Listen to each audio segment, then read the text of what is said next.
प्रणाम आप सभी को। मेरा नाम रोशन है। दोस्तों, आज मैं आपके लिए लेकर आया हूँ कथा सम्राट मुंशी प्रेमचंद जी की लिखी एक बहुत ही लोकप्रिय कहानी, जिसका शीर्षक है वेश्या। तो आइए शुरू करते हैं कहानी का पाठ। 6 महीने बाद कलकत्ते से घर आने पर दया कृष्ण ने पहला काम जो किया वह अपने प्रिय मित्र सिंगार सिंह से मातमपुरसी करने जाना था। सिंगार के पिता का आज 3 महीने हुए देहांत हो गया था। दयाकृष्ण बहुत व्यस्त रहने के कारण उस समय न आ सका था। मातमपुरसे की रस्म पत्र लिखकर अदा कर दी थी, लेकिन ऐसा एक दिन भी नहीं बीता कि सिंगार की याद उसे न आई हो।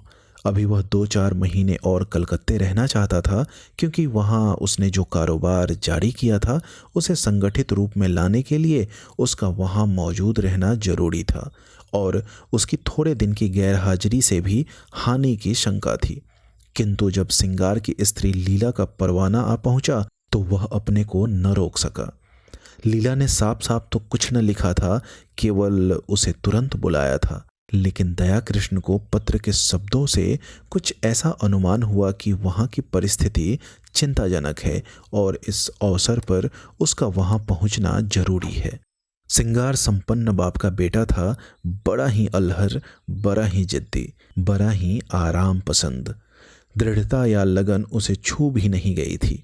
उसकी माँ उसके बचपन ही में मर चुकी थी और बाप ने उसके पालने में नियंत्रण की अपेक्षा स्नेह से ज़्यादा काम लिया था। उसे कभी दुनिया की हवा नहीं लगने दी। उद्योग भी कोई वस्तु है यह वह जानता ही न था। उसके महज इशारे पर हर एक चीज सामने आ जाती थी। वह जवान बालक था जिसमें न अपने विचार थे न सिद्धांत। कोई भी आदमी उसे बड़ी आसानी से अपने कपट बाणों का निशाना बना सकता था। मुख्तारों और मुनीमों के दांव पेंच समझना उसके लिए लोहे के चने चबाना था।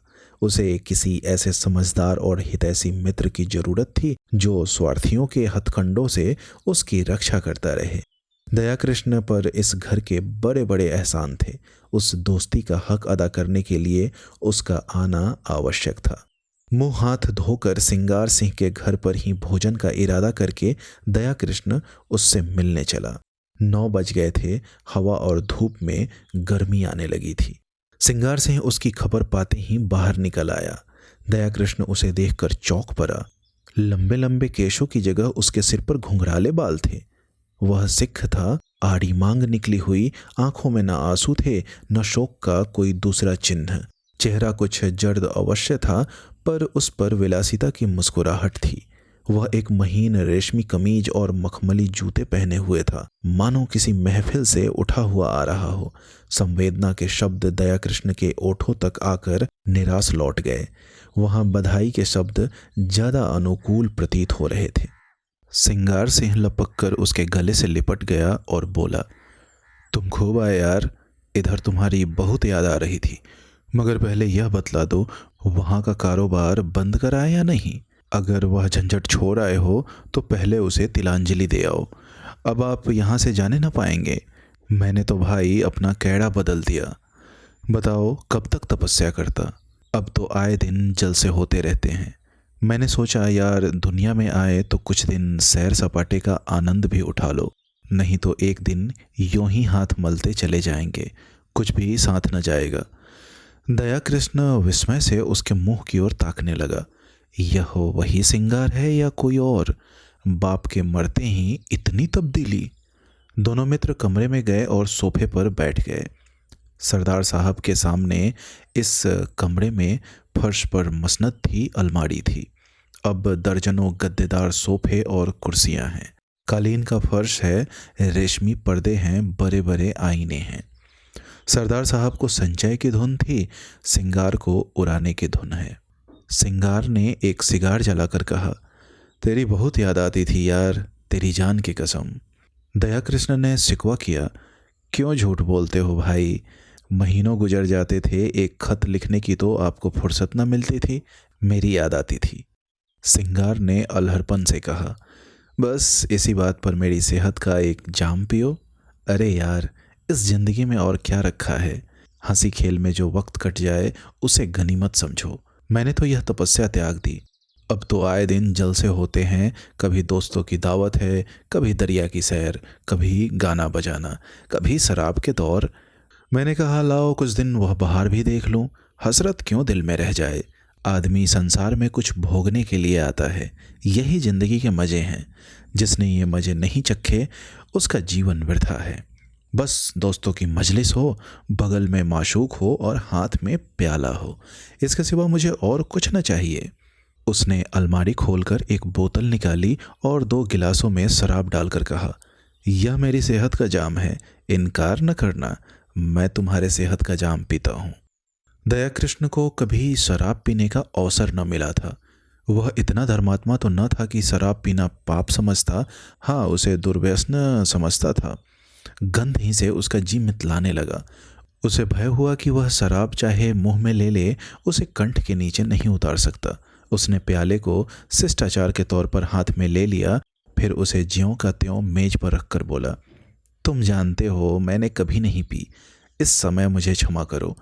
10-5 दिन में यह फन भी सीख जाऊंगा, मगर यह तो बताओ अपना कारोबार भी कुछ देखते हो या इसी में पड़े रहते हो। सिंगार ने अरुचि से मुंह बनाकर कहा, ओह क्या जिक्र तुमने छेड़ दिया यार। कारोबार के पीछे इस छोटी सी जिंदगी को तबाह नहीं कर सकता। न कोई साथ लाया है न साथ ले जाएगा। पापा ने मर मर कर धन संचय किया, क्या हाथ लगा। 50 तक पहुँचते पहुँचते चल बसे। उनकी आत्मा अब भी संसार के सुखों के लिए तरस रही होगी। धन छोड़कर मरने से फाके मस्त रहना कहीं अच्छा है। धन की चिंता तो नहीं सताती, पर यह हाय हाय तो नहीं होती कि मेरे बाद क्या होगा। तुमने गिलास मेज पर रख दिया, जरा पियो, आंखें खुल जाएंगी, दिल हरा हो जाएगा। और लोग सोडा और बर्फ़ मिलाते हैं, मैं तो खालिस पीता हूँ। इच्छा हो तो तुम्हारे लिए बर्फ़ मंगाऊँ। दया कृष्ण ने फिर क्षमा मांगी, मगर सिंगार गिलास पर गिलास पीता गया। उसकी आंखें लाल लाल निकल आई, ऊल जलूल बकने लगा, खूब डींगे मारी, फिर बेसुरे राग में एक बाजारू गीत गाने लगा। अंत में उसी कुर्सी पर परा परा बेसुध हो गया। सहसा पीछे का पर्दा हटा और लीला ने उसे इशारे से बुलाया।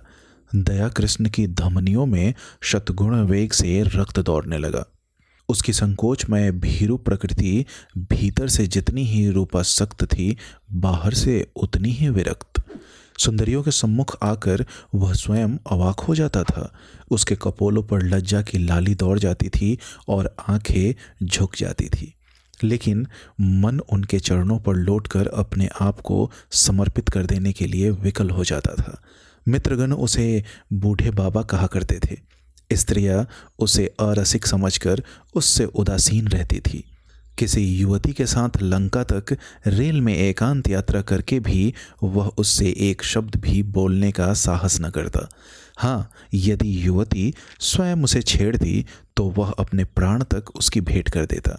उसके इस संकोच में अवरुद्ध जीवन में लीला ही एक युवती थी जिसने उसके मन को समझा था और उससे सवाक सहृदयता का व्यवहार किया था। तभी से दया कृष्ण मन से उसका उपासक हो गया था। उसके अनुभव शून्य हृदय में लीला नारी जाति का सबसे सुंदर आदर्श थी। उसकी प्यासी आत्मा को शरबत या लेमनेड की उतनी इच्छा न थी जितना ठंडे मीठे पानी की। लीला में रूप है, लावण्य है, सुकुमारता है, इन बातों की ओर उसका ध्यान न था। उससे ज़्यादा रूपवती, लावण्यमयी और सुकुमार युवतियाँ उसने पार्कों में देखी थी। लीला में सहृदयता है, विचार है, दया है, इन्हीं तत्वों की ओर उसका आकर्षण था। उसकी रसिकता में आत्मसमर्पण के सिवा और कोई भाव न था। लीला के किसी आदेश का पालन करना उसकी सबसे बड़ी कामना थी। उसकी आत्मा की तृप्ति के लिए इतना काफ़ी था। उसने कांपते हाथों से पर्दा उठाया और अंदर आकर खड़ा हो गया और विस्मय भरी आंखों से उसे देखने लगा। उसने लीला को यहाँ न देखा होता तो पहचान भी न सकता। वह रूप, यौवन और विकास की देवी इस तरह मुरझा गई थी जैसे किसी ने उसके प्राणों को चूस कर निकाल लिया हो। करुण स्वर में बोला, यह तुम्हारा क्या हाल है लीला, बीमार हो क्या? मुझे सूचना तक न दी। लीला मुस्कुरा कर बोली, तुमसे मतलब? मैं बीमार हूँ या अच्छी हूँ, तुम्हारी बला से? तुम तो अपने सैर सपाटे करते रहें। 6 महीने के बाद जब आपको याद आई है तो पूछते हो बीमार हो। मैं उस रोग से ग्रस्त हूँ जो प्राण लेकर ही छोड़ता है। तुमने इन महाशय की हालत देखी? उनका यह रंग देखकर मेरे दिल पर क्या गुजरती है, यह क्या मैं अपने मुंह से कहूँ तभी समझोगे? मैं अब इस घर में जबरदस्ती पड़ी हूँ और बेहयाई से जीती हूँ। किसी को मेरी चाह या चिंता नहीं है। पापा क्या मरे, मेरा सुहाग ही उठ गया। कुछ समझाती हूँ तो बेवकूफ़ बनाई जाती हूँ। रात रात भर न जाने कहाँ गायब रहते हैं, जब देखो नशे में मस्त। अब तो घर में नहीं आते कि दो बातें कर लूँ। अगर इनके यही ढंग रहे तो साल 2 साल में रोटियों के मोहताज हो जाएंगे। दया ने पूछा, यह लत इन्हें कैसे पड़ गई? ये बातें तो इनमें न थी। लीला ने व्यथित स्वर में कहा, रुपए की बलिहारी है और क्या। इसीलिए तो बूढ़े मर मर के कमाते हैं और मरने के बाद लड़कों के लिए छोड़ जाते हैं। अपने मन में समझते होंगे हम लड़कों के लिए बैठने का ठिकाना किए जाते हैं। मैं कहती हूँ तुम उनके सर्वनाश का सामान किए जाते हो, उनके लिए जहर बोए जाते हो। पापा ने लाखों रुपए की संपत्ति न छोड़ी होती तो आज यह महाशय किसी काम में लगे होते, कुछ घर की चिंता होती, कुछ जिम्मेदारी होती, नहीं तो बैंक से रुपए निकाले और उड़ाए। अगर मुझे विश्वास होता कि संपत्ति समाप्त करके वह सीधे मार्ग पर आ जाएंगे तो मुझे जरा भी दुख न होता। पर मुझे तो यह भय है कि ऐसे लोग फिर किसी काम के नहीं रहते, या तो जेल खाने में मरते हैं या अनाथालय में। आपकी एक वेश्या से आशनाई है, माधुरी नाम है, और वह इन्हें उल्टे छुरे से मोड़ रही है, जैसा उसका धर्म है। आपको यह खप्त हो गया कि वह मुझ पर जान देती है। उससे विवाह का प्रस्ताव भी किया जा चुका है। मालूम नहीं उसने क्या जवाब दिया। कई बार जी में आया कि जब यहाँ किसी से कोई नाता ही नहीं है तो अपने घर चली जाऊं, लेकिन डरती हूँ कि तब तो यह और भी स्वतंत्र हो जाएंगे। मुझे किसी पर विश्वास है तो वह तुम हो। इसीलिए तुम्हें बुलाया था कि शायद तुम्हारे समझाने बुझाने का कुछ असर हो। अगर तुम भी असफल हुए तो मैं एक क्षण यहाँ न रहूँगी। भोजन तैयार है, चलो कुछ खा लो। दया कृष्ण ने सिंगार सिंह की ओर संकेत करके कहा, और यह तो अब कहीं 2-3 बजे चेतेंगे। बुरा न मानेंगे? मैं अब इन बातों की परवाह नहीं करती। मैंने तो निश्चय कर लिया है कि अगर मुझे कभी आंखें दिखाई तो मैं इन्हें मजा चखा दूंगी। मेरे पिताजी फौज में सूबेदार मेजर हैं, मेरी देह में उनका रक्त है। लीला की मुद्रा उत्तेजित हो गई। विद्रोह की वह आग जो महीनों से परी सुलग रही थी प्रचंड हो उठी। उसने उसी लहजे में कहा, मेरी इस घर में इतनी सांसत हुई है, इतना अपमान हुआ है और हो रहा है कि मैं उसका किसी तरह भी प्रतिकार करके आत्मग्लानि का अनुभव न करूंगी। मैंने पापा से अपना हाल छिपा रखा है। आज लिख दूं तो इनकी सारी मसीखत उतर जाए। नारी होने का दंड भोग रही हूं, लेकिन नारी के धैर्य की भी सीमा है। दया कृष्ण उस सुकुमारी का वह तमतमाया हुआ चेहरा, वे जलती हुई आंखें और वह कांपते हुए होठ देखकर कांप उठा। उसकी दशा उस आदमी की सी हो गई जो किसी को दर्द से तड़पते देखकर वैद्य को बुलाने दौड़े। आद्रकंठ से बोला, इस समय मुझे क्षमा करो लीला, फिर कभी तुम्हारा निमंत्रण स्वीकार करूंगा। तुम्हें अपनी ओर से इतना ही विश्वास दिलाता हूं कि मुझे अपना सेवक समझती रहना। मुझे ना मालूम था कि तुम्हें इतना कष्ट है, नहीं तो शायद अब तक मैंने कुछ युक्ति सोची होती। मेरा यह शरीर तुम्हारे किसी काम आए, इससे बढ़कर सौभाग्य की बात मेरे लिए और क्या होगी। दया कृष्ण वहां से चला तो उसके मन में इतना उल्लास भरा हुआ था मानो विमान पर बैठा हुआ स्वर्ग की ओर जा रहा है। आज उसे जीवन में एक ऐसा लक्ष्य मिल गया था जिसके लिए वह जी भी सकता है और मर भी सकता है। वह एक महिला का विश्वास पात्र हो गया था। इस रत्न को वह अपने हाथ से कभी न जाने देगा, चाहे उसकी जान ही क्यों न चली जाए। 1 महीना गुजर गया। दया कृष्ण सिंगार सिंह के घर नहीं गया, न सिंगार सिंह ने उसकी परवाह की। इस एक ही मुलाकात में उसने समझ लिया था कि दया इस नए रंग में आने वाला आदमी नहीं है। ऐसे सात्विक जनों के लिए उसके यहाँ स्थान न था। वहाँ तो रंगीले, रसिया, अय्यास और बिगड़े दिलों ही की चाह थी। हाँ, लीला को हमेशा उसकी याद आती रहती थी, मगर दया कृष्ण के स्वभाव में अब वह संयम नहीं है। विलासिता का जादू उस पर भी चलता हुआ मालूम होता है। माधुरी के घर उसका भी आना जाना शुरू हो गया है। वह सिंगार सिंह का मित्र नहीं रहा, प्रतिद्वंदी हो गया है। दोनों एक ही प्रतिमा के उपासक हैं, मगर उनकी उपासना में अंतर है। सिंगार की दृष्टि से माधुरी केवल विलास की एक वस्तु है, केवल विनोद का एक यंत्र। दया कृष्ण विनय की मूर्ति है जो माधुरी की सेवा में ही प्रसन्न है। सिंगार माधुरी के हास विलास को अपना जर खरीद हक समझता है। दया कृष्ण इसी में संतुष्ट है कि माधुरी उसकी सेवाओं को स्वीकार करती है। माधुरी की ओर से जरा भी अरुचि देखकर वह उसी तरह बिगड़ जाएगा जैसे अपनी प्यारी घोड़ी की मुंहजोरी पर। दया कृष्ण अपने को उसकी कृपा दृष्टि के योग्य ही नहीं समझता। सिंगार जो माधुरी को देता है गर्व भरे आत्म प्रदर्शन के साथ, मानो उस पर कोई एहसान कर रहा हो। दया कृष्ण के पास देने को है ही क्या, पर वह जो कुछ भेंट करता है वह ऐसी श्रद्धा से मानो देवता को फूल चढ़ा रहा हो। सिंगार का आसक्त मन माधुरी को अपने पिंजरे में बंद रखना चाहता है जिसमें उस पर किसी की निगाह न पड़े।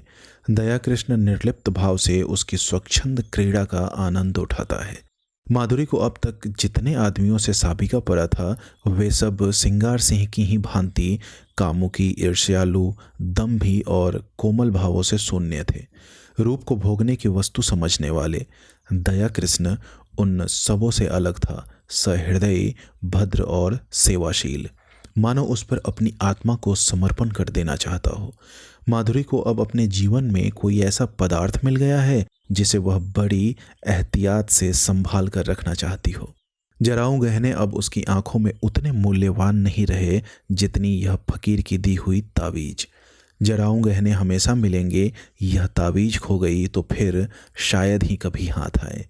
जराऊ गहने केवल उसकी विलास प्रवृत्ति को उत्तेजित करते हैं, पर इस तावीज में कोई दैवी शक्ति है जो न जाने कैसे उसमें सदनुराग और परिष्कार भावना को जगाती है।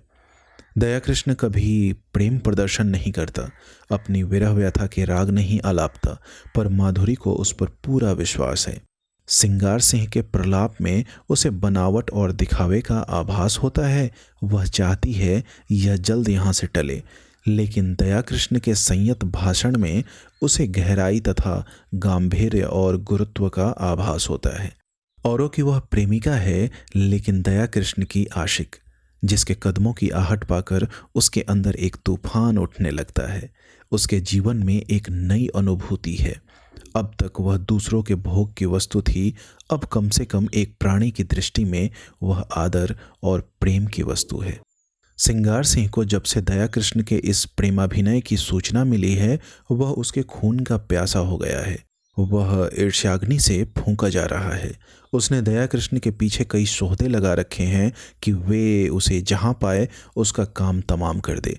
वह खुद पिस्तौल लिए उसकी टोह में रहता है। दया कृष्ण इस खतरे को समझता है, जानता है। अपने नियत समय पर माधुरी के पास बिला नागा आ जाता है। मालूम होता है उसे अपनी जान का कुछ भी मोह नहीं है। शोहदे उसे देखकर क्यों कतरा जाते हैं, मौका पाकर भी क्यों उस पर वार नहीं करते, इसका रहस्य वह नहीं समझता। एक दिन माधुरी ने उससे कहा, कृष्ण जी, तुम यहाँ ना आया करो। तुम्हें तो पता नहीं है, पर यहाँ तुम्हारे 20 दुश्मन हैं। मैं डरती हूँ कि किसी दिन कोई बात ना हो जाए। शिशिर की तुषार मंडित संध्या थी। माधुरी एक काश्मीरी साल ओढ़े अंगीठी के सामने बैठी हुई थी। कमरे में बिजली का रजत प्रकाश फैला हुआ था। दया कृष्ण ने देखा माधुरी की आंखें सजल हो गई है और वह मुंह फेरकर उन्हें दया कृष्ण से छिपाने की चेष्टा कर रही है। प्रदर्शन और सुखभोग करने वाली रमणी क्यों इतना संकोच कर रही है, यह उसका अनाड़ी मन न समझ सका। हाँ, माधुरी के गोरे प्रसन्न संकोचहीन मुख पर लज्जा मिश्रित मधुरिमा की ऐसी छटा उसने कभी न देखी थी।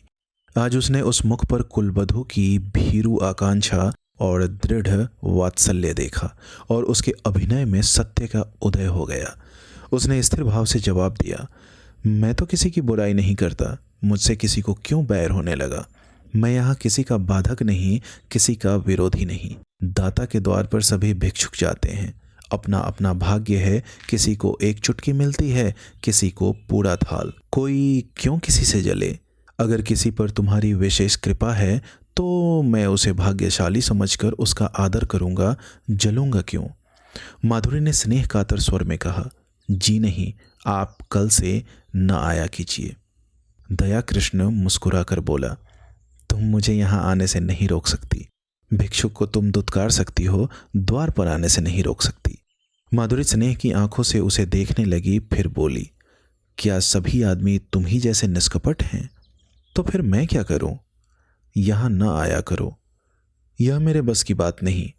माधुरी एक क्षण तक विचार करके बोली, एक बात कहूं, मानोगे? चलो हम तुम किसी दूसरे नगर की राह लें, केवल इसीलिए कि कुछ लोग मुझसे खार खाते हैं। खार नहीं खाते, तुम्हारी जान के ग्राहक हैं। दया कृष्ण उसी अविचलित भाव से बोला, जिस दिन प्रेम का यह पुरस्कार मिलेगा वह मेरे जीवन का नया दिन होगा माधुरी। इससे अच्छी मृत्यु और क्या हो सकती है। तब मैं तुमसे पृथक न रहकर तुम्हारे मन में, तुम्हारी स्मृति में रहूंगा। माधुरी ने कोमल हाथ से उसके गाल पर थपकी दी। उसकी आंखें भर आई थी। इन शब्दों में जो प्यार भरा हुआ था वह जैसे पिचकारी की धार की तरह उसके हृदय में समा गया। ऐसी विकल वेदना, ऐसा नशा, इसे वह क्या कहे। उसने करुण स्वर में कहा, ऐसी बातें न किया करो कृष्ण, नहीं तो मैं सच कहती हूँ एक दिन जहर खाकर तुम्हारे चरणों पर सो जाऊंगी। तुम्हारे इन शब्दों में न जाने क्या जादू था कि मैं जैसे फूंक उठी। अब आप खुदा के लिए यहाँ न आया कीजिए, नहीं तो देख लेना मैं एक दिन प्राण दे दूंगी। तुम क्या जानो हत्यारा सिंगार किस बुरी तरह तुम्हारे पीछे पड़ा हुआ है। मैं उसके सोहदों की खुशामद करते करते हार गई। कितना कहती हूँ दया कृष्ण से मेरा कोई संबंध नहीं। उसके सामने तुम्हारी निंदा करती हूँ, कितना कोसती हूँ, लेकिन उस निर्दयी को मुझ पर विश्वास नहीं आता। तुम्हारे लिए मैंने इन गुंडों की कितनी मिन्नतें की है, उनके हाथ कितना अपमान सहा है, वह तुमसे न कहना ही अच्छा है। जिनका मुंह देखना भी मैं अपनी शान के खिलाफ समझती हूँ, उनके पैरों पर ही हूँ। लेकिन ये कुत्ते हड्डियों के टुकड़े पाकर और भी शेर हो जाते हैं।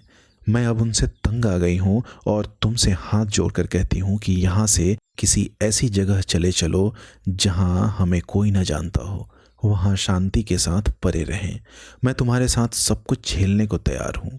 आज इसका निश्चय कराए बिना मैं तुम्हें न जाने दूंगी। मैं जानती हूँ तुम्हें मुझ पर अब भी विश्वास नहीं है। तुम्हें संदेह है कि तुम्हारे साथ कपट करूंगी। दया कृष्ण ने टोका, नहीं माधुरी, तुम मेरे साथ अन्याय कर रही हो। मेरे मन में कभी ऐसा संदेह नहीं आया। पहले ही दिन मुझे न जाने क्यों कुछ ऐसा प्रतीत हुआ कि तुम अपनी और बहनों से पृथक हो।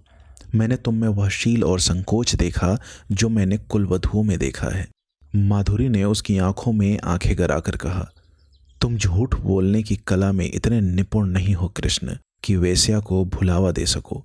मैं न सीलवती हूँ, न संकोचवती, और न अपनी दूसरी बहनों से भिन्न हूँ।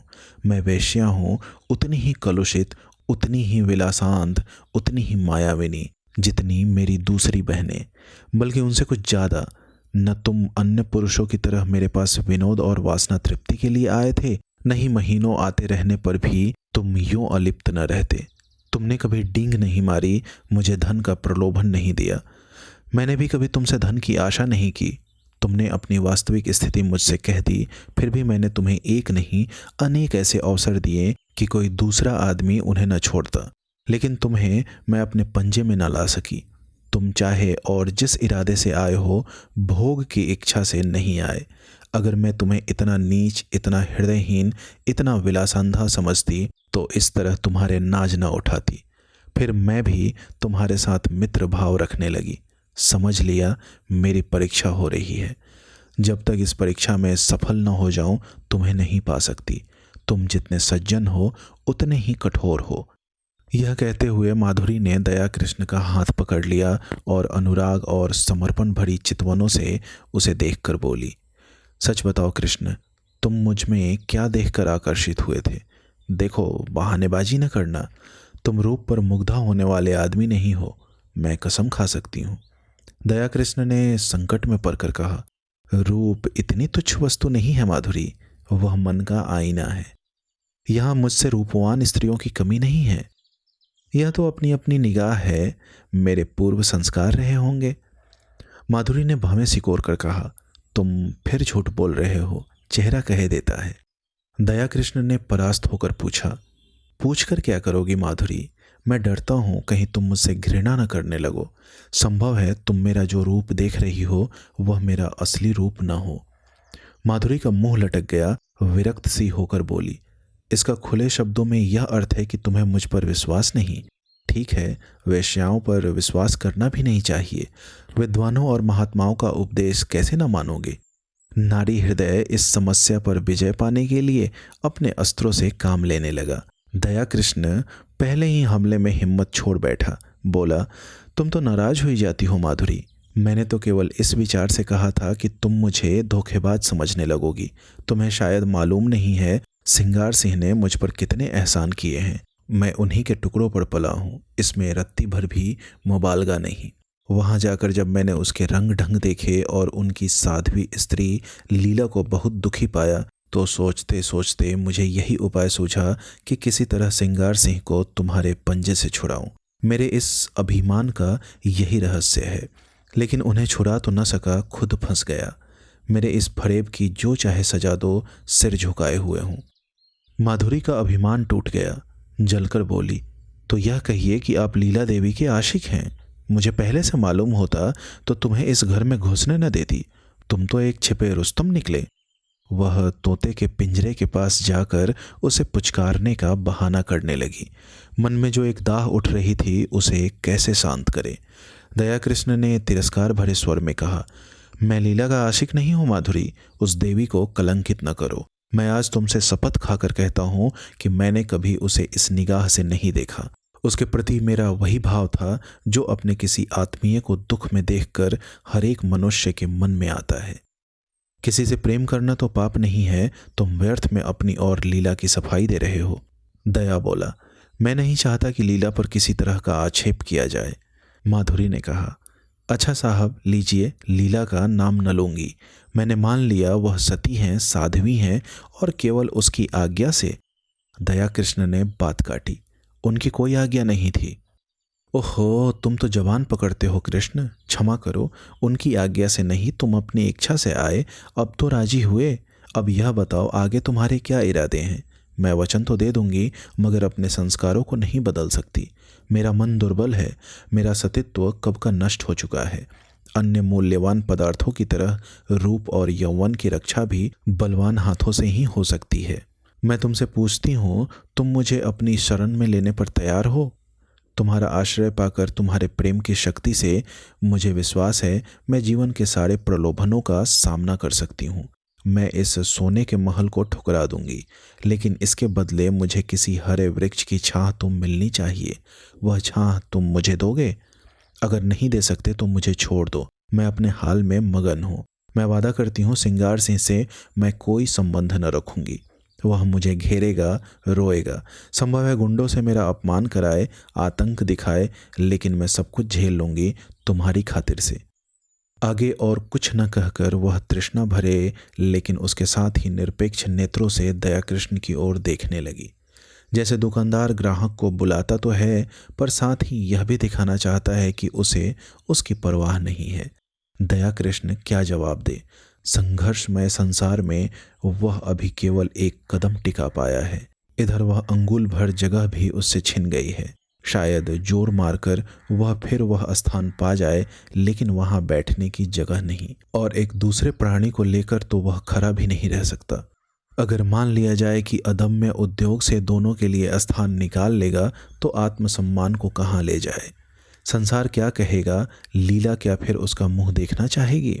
सिंगार से वह फिर आंखें मिला सकेगी? यह भी छोड़ो, लीला अगर उसे पति समझती है, समझे। सिंगार अगर उससे जलता है तो जले, उसे इसकी परवाह नहीं, लेकिन अपने मन को क्या करे? विश्वास उसके अंदर आकर जाल में फंसे पक्षी की भांति फरफरा कर निकल भागता है। कुलीना अपने साथ विश्वास का वरदान लिए आती है। उसके साहचर्य में हमें कभी संदेह नहीं होता। वहाँ संदेह के लिए प्रत्यक्ष प्रमाण चाहिए।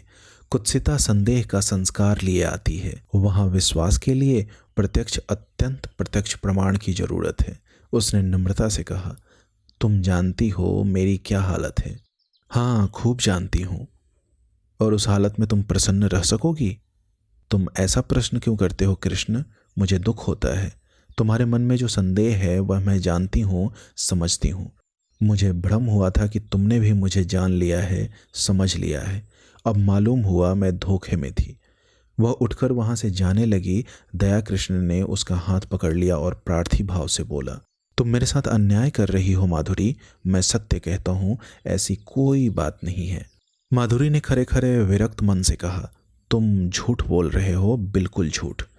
तुम अब भी मन से यही स्वीकार नहीं कर रहे हो कि कोई स्त्री स्वेच्छा से रूप का व्यवसाय नहीं करती।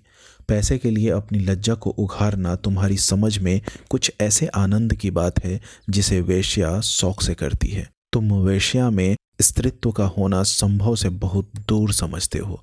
तुम इसकी कल्पना ही नहीं कर सकते कि वह क्यों अपने प्रेम में स्थिर नहीं होती। तुम नहीं जानते कि प्रेम के लिए उसके मन में कितनी व्याकुलता होती है, और जब वह सौभाग्य से उसे पा जाती है तो किस तरह प्राणों की भांति उसे संचित रखती है। खारे पानी के समुद्र में मीठे पानी का छोटा सा पात्र कितना प्रिय होता है, इसे वह क्या जाने जो मीठे पानी के मटके उड़ेलता रहता हो। दया कृष्ण कुछ ऐसे असमंजस में पड़ा हुआ था कि उसके मुंह से एक भी शब्द न निकला। उसके मन में जो शंका चिंगारी की भांति छिपी हुई थी, वह बाहर निकलकर कितनी भयंकर ज्वाला उत्पन्न कर देगी। उसने कपट का जो अभिनय किया था, प्रेम का जो स्वांग रचा था, उसकी ग्लानि उसे और भी व्यथित कर रही थी। सहसा माधुरी ने निष्ठुरता से पूछा, तुम यहाँ क्यों बैठे हो? दया कृष्ण ने अपमान को पीकर कहा, मुझे सोचने के लिए कुछ समय दो माधुरी। क्या सोचने के लिए? अपना कर्तव्य। मैंने अपना कर्तव्य सोचने के लिए तो तुमसे समय नहीं मांगा। तुम अगर मेरे उद्धार की बात सोच रहे हो तो उसे दिल से निकाल डालो। मैं भ्रष्टा हूं और तुम साधुता के पुतले हो। जब तक यह भाव तुम्हारे अंदर रहेगा, मैं तुमसे उसी तरह बात करूंगी जैसे औरों के साथ करती हूँ। अगर भ्रष्ट हूँ तो जो लोग यहाँ अपना मुंह काला करने आते हैं वे कुछ कम भ्रष्ट नहीं हैं। तुम जो एक मित्र की स्त्री पर दांत लगाए हुए हो, तुम जो एक सरला अबला के साथ झूठे प्रेम का स्वांग करते हो, तुम्हारे हाथों अगर मुझे स्वर्ग भी मिलता हो तो मैं उसे ठुकरा दूं। दया कृष्ण ने लाल आंखें करके कहा, तुमने फिर वही आक्षेप किया? माधुरी तिलमिला उठी। उसकी रही सही मृदुता भी ईर्ष्या के उमड़ते हुए प्रवाह में समा गई। लीला पर आक्षेप भी असह्य है, इसलिए कि वह कुलवधू है। मैं वेश्या हूं, इसलिए मेरे प्रेम का उपकार भी स्वीकार नहीं किया जा सकता। उसने अविचलित भाव से कहा, आक्षेप नहीं कर रही हूं, सच्ची बात कह रही हूं। तुम्हारे डर से बिल खोदने जा रही हूं। तुम स्वीकार करो या ना करो, तुम लीला पर मरते हो। तुम्हारी लीला तुम्हें मुबारक रहे। मैं अपने सिंगार सिंह में ही प्रसन्न हूं। उद्धार की लालसा अब नहीं रही, पहले जाकर अपना उद्धार करो। अब से खबरदार कभी भूलकर भी यहाँ ना आना, नहीं तो पछताओगे। तुम जैसे रंगे हुए पतितों का उद्धार नहीं करते। उद्धार वही कर सकते हैं जो उद्धार के अभिमान को हृदय में नहीं आने देते। जहाँ प्रेम है वहाँ किसी तरह का भेद नहीं रह सकता। यह कहने के साथ ही वह उठकर बराबर वाले दूसरे कमरे में चली गई और अंदर से द्वार बंद कर दिया। दया कृष्ण कुछ देर वहां मरमाहत सा रहा, फिर धीरे धीरे नीचे उतर गया, मानो देह में प्राण न हो। 2 दिन दया कृष्ण घर से न निकला। माधुरी ने उसके साथ जो व्यवहार किया, इसकी उसे आशा न थी। माधुरी को उससे प्रेम था, इसका उसे विश्वास था, लेकिन जो प्रेम इतना असहिष्णु हो, जो दूसरों के मनोभावों का जरा भी विचार न करे, जो मिथ्या कलंक आरोपण करने से भी संकोच न करे, वह उन्माद हो सकता है, प्रेम नहीं। उसने बहुत अच्छा किया कि माधुरी के कपट जाल में न फंसा, नहीं तो उसकी न जाने क्या दुर्गति होती। पर दूसरे क्षण उसके भाव बदल जाते और माधुरी के प्रति उसका मन कोमलता से भर जाता। अब वह अपनी अनुदारता पर, अपनी संकीर्णता पर पछताता। उसे माधुरी पर संदेह करने का कोई कारण न था। ऐसी दशा में ईर्ष्या स्वाभाविक है, और वह ईर्ष्या ही क्या जिसमें डंक न हो, विष न हो। माना समाज उसकी निंदा करता, यह भी मान लिया कि माधुरी सती भाड़िया न होती, कम से कम सिंगार सिंह तो उसके पंजे से निकल जाता। दया कृष्ण के सिर से ऋण का भार तो कुछ हल्का हो जाता, लीला का जीवन तो सुखी हो जाता। सहसा किसी ने द्वार खटखटाया। उसने द्वार खोला तो सिंगार सिंह सामने खड़ा था, बाल बिखरे हुए, कुछ अस्त व्यस्त। दया कृष्ण ने हाथ मिलाते हुए पूछा, क्या पाँव पाँव ही आ रहे हो? मुझे क्यों ना बुला लिया? सिंगार ने उसे चुभती हुई आंखों से देखकर कहा, मैं तुमसे यह पूछने आया हूं कि माधुरी कहाँ है? अवश्य तुम्हारे घर में होगी। क्यों? अपने घर पर होगी, मुझे क्या खबर? मेरे घर पर क्यों आने लगी? सिंगार बोला, इन बहानों से काम न चलेगा, समझ गए? मैं कहता हूँ मैं तुम्हारा खून पी जाऊंगा, वरना ठीक ठीक बता दो वह कहाँ गई है। मैं बिल्कुल कुछ नहीं जानता, तुम्हें विश्वास दिलाता हूँ, मैं तो 2 दिन से घर से निकला ही नहीं। रात को मैं उसके पास था, सवेरे मुझे उसका यह पत्र मिला। मैं उसी वक्त दौड़ा हुआ उसके घर गया, वहाँ उसका पता न था। नौकरों से इतना मालूम हुआ तांगे पर बैठकर कहीं गई है। कहाँ गई है यह कोई न बता सका। मुझे शक हुआ यहाँ आई होगी। जब तक तुम्हारे घर की तलाशी न ले लूँगा मुझे चैन न आएगी। उसने मकान का एक एक कोना देखा, तख्त के नीचे, अलमारी के पीछे, तब निराश होकर बोला, बड़ी बेवफा और मक्कार औरत है, जरा इस खत को पढ़ो। दोनों फर्श पर बैठ गए। दया कृष्ण ने पत्र लेकर पढ़ना शुरू कर दिया। सरदार साहब, मैं आज कुछ दिनों के लिए यहाँ से जा रही हूँ। कब लौटूंगी कुछ नहीं जानती। कहाँ जा रही हूँ यह भी नहीं जानती। जा इसलिए रही हूँ कि इस बेशर्मी और बेहयाई की ज़िंदगी से मुझे घृणा हो रही है, और घृणा हो रही है उन लंपटों से जिनके कुत्सित विलास का मैं खिलौना थी और जिनमें तुम मुख्य हो। तुम महीनों से मुझ पर सोने और रेशम की वर्षा कर रहे हो, मगर मैं तुमसे पूछती हूँ, उससे लाख गुने सोने और 10 लाख गुने रेशम पर भी तुम अपनी बहन या स्त्री को इस रूप के बाजार में बैठने दोगे? कभी नहीं। उन देवियों में कोई ऐसी वस्तु है जिसे तुम संसार भर की दौलत से भी मूल्यवान समझते हो, लेकिन जब तुम शराब के नशे में चूर अपने एक एक अंग में काम का उन्माद भरे आते थे, तो तुम्हें कभी ध्यान आता था कि तुम उसी अमूल्य वस्तु को किस निर्दयता के साथ पैरों से कुचल रहे हो?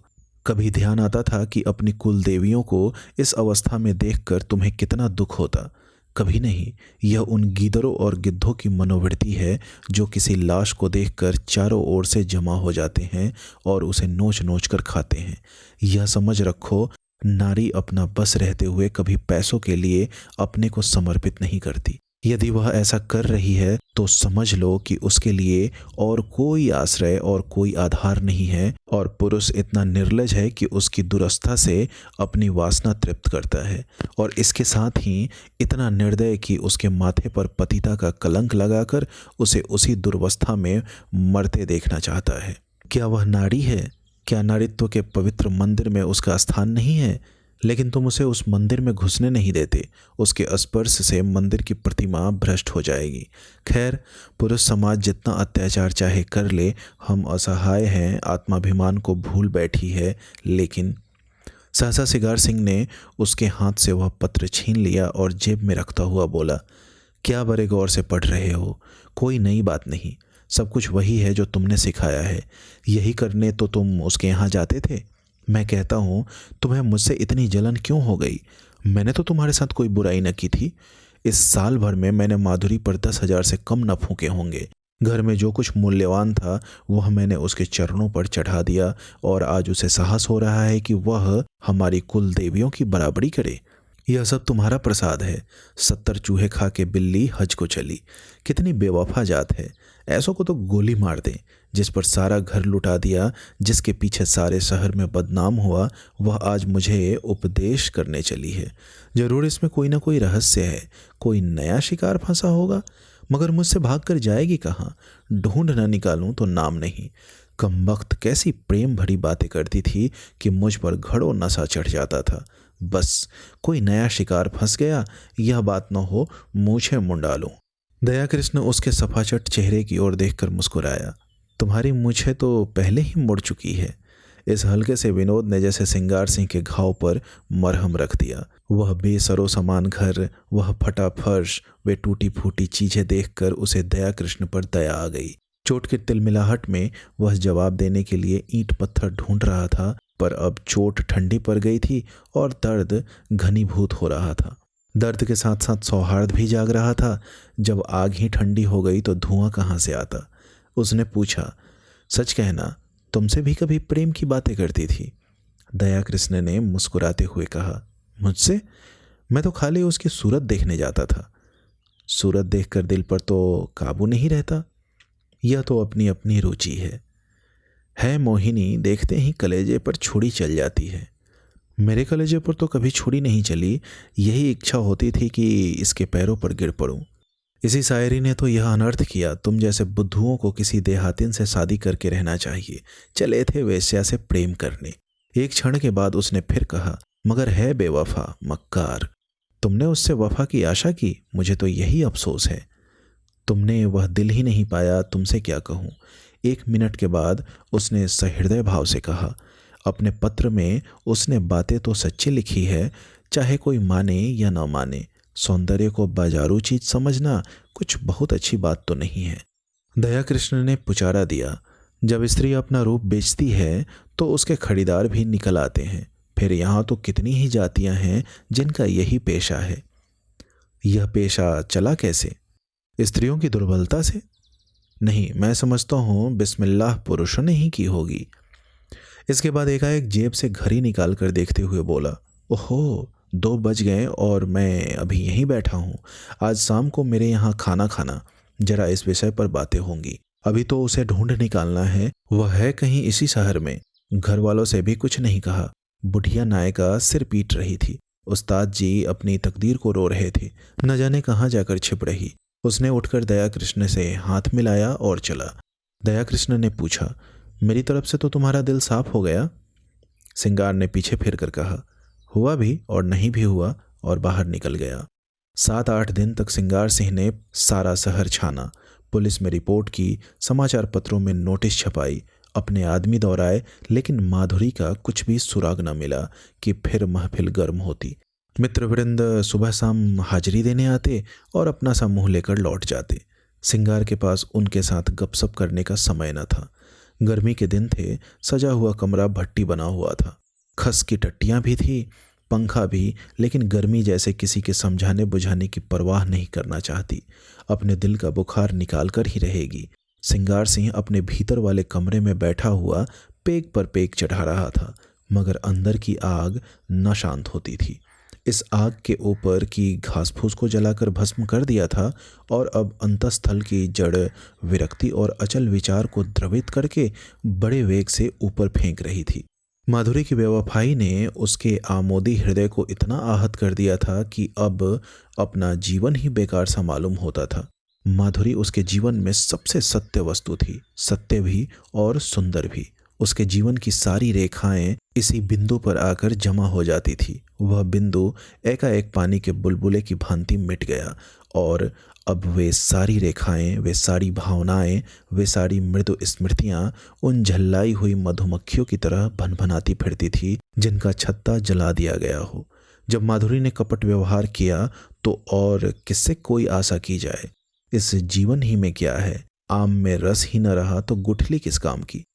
लीला कई दिनों से महफिल में सन्नाटा देखकर चकित हो रही थी। उसने कई महीनों से घर के किसी विषय में बोलना छोड़ दिया था। बाहर से जो आदेश मिलता था उसे बिना कुछ कहे सुने पूरा करना ही उसके जीवन का क्रम था। वितराग सी हो गई थी, न किसी शौक से वास्ता था न सिंगार से, मगर इस कई दिन के सन्नाटे ने उसके उदास मन को और भी चिंतित कर दिया। चाहती थी कि कुछ पूछे, लेकिन पूछे कैसे? मान जो टूट जाता। मान ही किस बात का?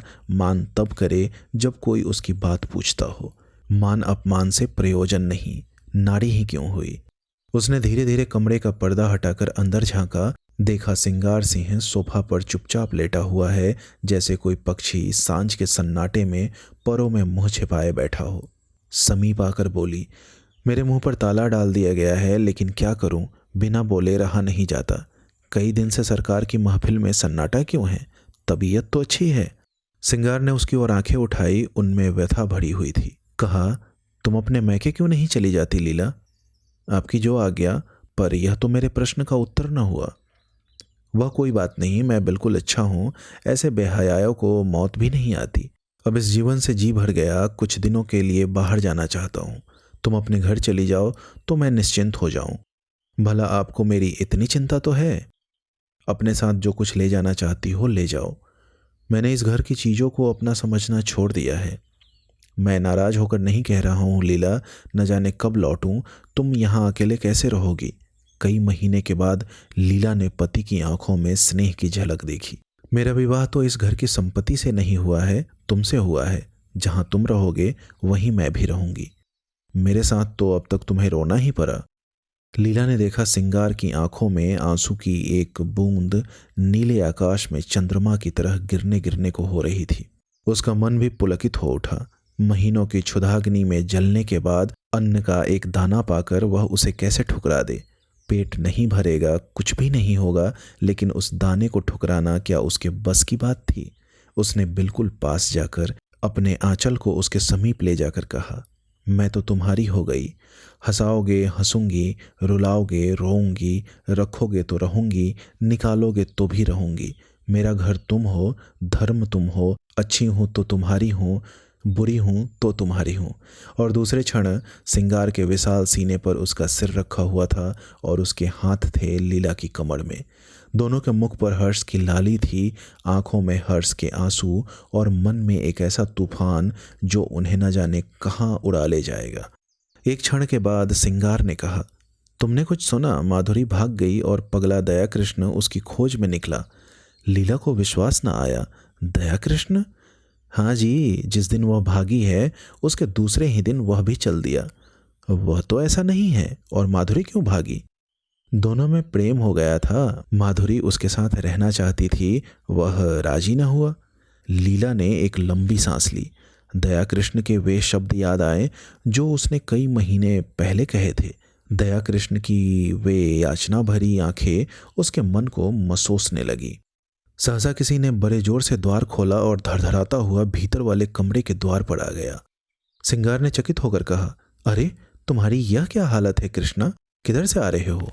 दया कृष्ण की आंखें लाल थी और सिर और मुंह पर गर्द जमी हुई, चेहरे पर घबराहट जैसे कोई दीवाना हो। उसने चिल्लाकर कहा, तुमने सुना? माधुरी इस संसार में नहीं रही। और दोनों हाथों से सिर पीट पीट कर रोने लगा, मानो हृदय और प्राणों को आंखों से बहा देगा।